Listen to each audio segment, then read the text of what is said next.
Of course, our next guest is Moira Morningstar, and her sources of inspiration from the world of fairy tales, mythology, fantasy, and a deep connection to nature and its animal kingdom. Currently living in Glastonbury, and it's a journey it's a new journey for her. So we're going to welcome Moira. Hello, Moira. Hi, Steve. Lovely to see you again. Yeah. Right.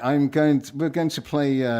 First of all, tell us about how you got into music and what gave you the inspirations to sort of go down the path you've gone. Because we haven't covered this style before on this show, so it's just nice to be able to do that and balance the world up a bit in the world of music and vibration. Right. Okay. What brought me to music? Well, music is actually complete magic to me because, you know, at any point in my life, it was always there for me, and it has the power to change your emotions. And you know, what greater magic is there than that? You know, and I've always been into singing, and you know, I think I started singing before I started talking. So yeah, it's always been a huge part of me, and it took me a while though to fully, you know, get all the bits and bobs to do it myself. So that's been quite the journey. Yeah. It's always been there. It takes a great deal of putting things together and also getting the confidence to put stuff together and start creating. It's nerve-wracking. It really is. Yeah, you're putting your heart out there to the world, you know. It's a very intimate thing when you do it all by yourself, you know, in your own little studio, and you put it out and it's there for everyone to see, definitely. Yeah, no, I get that. But very worth it. Yeah, we've got a couple of tracks, haven't we? We've got Eden Storm and Words of Hope. So tell us about, we're going to play Eden Storm first, so tell us a little bit about that. Eden Storm I wrote actually just a few months before moving to Glastonbury, and it's about Glastonbury and its magic. Where I lived before wasn't very good for me on many levels. Okay. And it was, I think it was about 2 years ago or so, when there were loads and loads of storms everywhere in Somerset, and I noticed, though, that when I was in Glastonbury, everything just seemed to blow my troubles away instead of, you know, blowing it into my face. So, well, you're one of the few then, because usually all our troubles blow in our faces. I know. I just find it so peaceful here. And, so when I wrote the song, I had Glastonbury in my mind, and it is about, you know, changing yourself and looking deep within yourself and, letting it all, you know, blow away and becoming you again. Right, so let's have here. This is Moira Morningstar with Woods of Hope, and from the album Woods of Hope, and this is Eden Storm. Enjoy.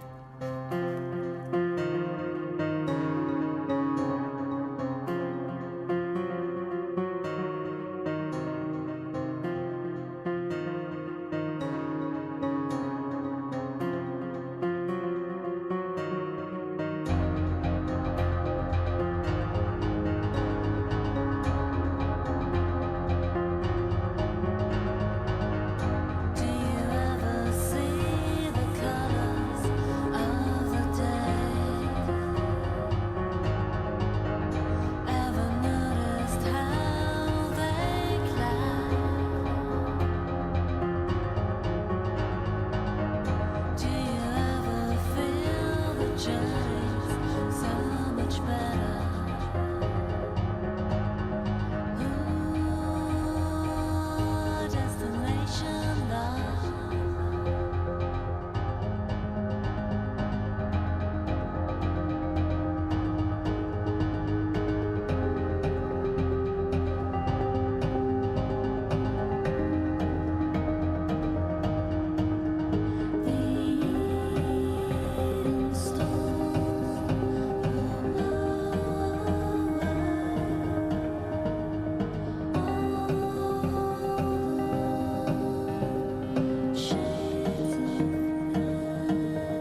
we go. That's well done.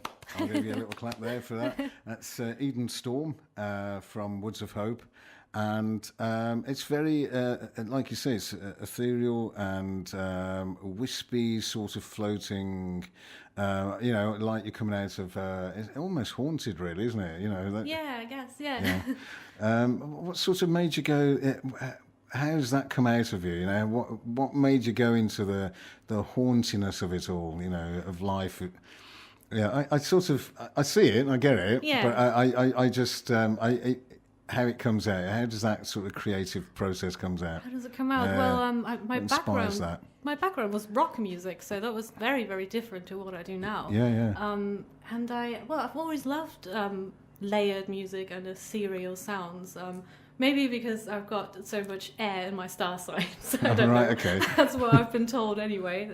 So I'm all airy fairy. Well, no, Airy not really. fairy. Yeah. No, it's influences like I really love the band Grimes, or the artist Grimes, and I like a lot of I like really melodic music, but yeah, I just prefer layering. It's just sort of happened, really. Right, yeah, okay. that's what No, my fair voice play. wants to do. No, it's fair play. So we're going to play another song, aren't we? We're going to play from Woods of Hope album. We're going to play Woods of Hope, Yeah. the title song. Oh, wonderful. Yeah. And what inspired this? Woods of Hope has got two different stories. The first one is it's a lot of it. The lyrics are actually about my deceased pet, and that feeling sort of lost in the grief of losing a loved one, like you would a family member. I get that. But at the same time, I do want to set up a real Woods of Hope, for the planet. That's my long-term goal. So the song has actually got two meanings, like two sides of the coin. There's the one that's very, very close to my heart, one part of my heart, and then the other half of my heart that, where I just want to do something good, really. Yeah, So, I think it's what we all want to do, really. Isn't it? I get that. Okay, so let's have a listen. This is Mira Morningstar and Woods of Hope album, and it's the title track, Woods of Hope.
very haunting, very haunting. Yeah, I can imagine disused castles and enchanted forests and the allurement of all the animals trying to get towards there, and anybody that's straying in the forest going to the wrong place.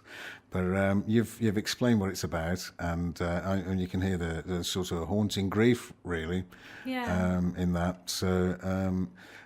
So what's next for you? So my next project is a meditation album called Realm of the Unicorns.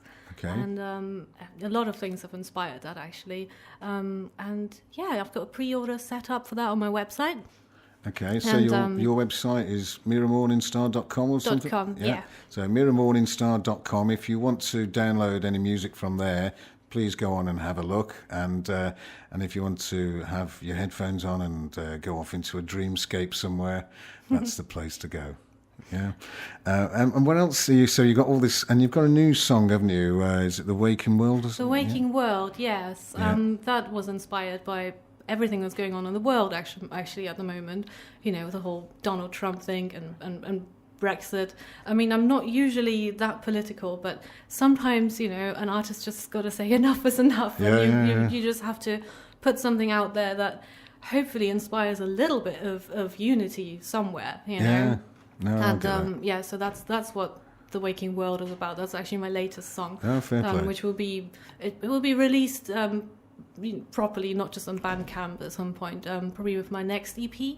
Okay. But that's going to be some time yet, probably about a year or so. About another year. Okay, Yeah. wow. Well, so people might as grab what they can from the website. Yeah. No, I've got YouTube videos and everything on there as well. So. Okay. No, well, it's been an absolute pleasure talking to you. Oh, thank you. Thanks for having me. It was lovely.